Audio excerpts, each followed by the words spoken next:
আসসালামু আলাইকুম প্রিয় দর্শক। ভালো কাজে উৎসাহিত দেয়া আমাদের সবার কর্তব্য। এখানে দেখছেন কিছু শ্রমিক, তারা পেঁয়াজ তোলার কাজ করছে। আমি এইখানকার যে শ্রমিকের প্রধান তার সাথে একটু কথা বলবো। একটি ভালো কাজ এই শ্রমিকগুলো করেছে, তার কাজটা কি সম্বন্ধে বিস্তারিত জানবো। আসসালামু আলাইকুম। ওয়ালাইকুম সালাম রহমতুল্লাহি ওয়া বারাকাতুহু। নাম কি? আনসার। তা কি করা হয়েছে?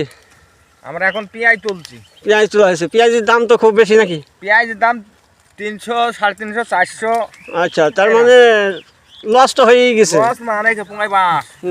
যাই হোক, এই যে শ্রমিকের যে কাজ করে, এই যে প্রত্যেকটা শ্রমিকের কাছ থেকে স্বইচ্ছায় তারা সামাজিক কাজের জন্য এবছর এই ইফতারের একটা বিশাল একটা অনুষ্ঠান করেছে রশিকপুর পূর্বপাড়া জামে মসজিদে।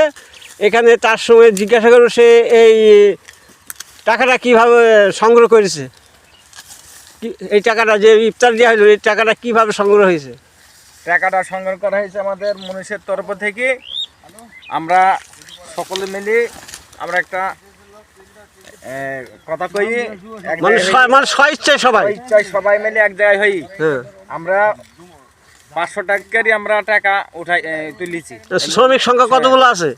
তাও শখিন হবে 100 শ্রমিক আছে। তো এই শ্রমিকের দিয়ে ইফতার করা হয়েছে গ্রাম শুদ্ধ সব। হ্যাঁ, এই অতিরিক্ত কিছু টাকা আছে নাকি?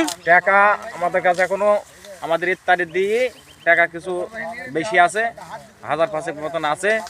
আমরা ও টাকাটা আমাদের ছেলেপিলে সকলে আমাদের বলেছে যে আমরা জুমার ঘরে আমাদের 2টো ফ্যান কিনতে দেবো।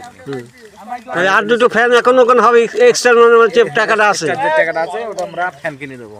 ধন্যবাদ। তার কারণ আমি চাই যে এরকম সবাই উৎসাহ হয়ে এই যে সামাজিক কার্যক্রম তারা করছে, একদিকে সবের কাজ করছে, আবার মসজিদে যে এক্সেস যে টাকাটা রয়েছে তা দিয়ে ফ্যান কিনে দেবে।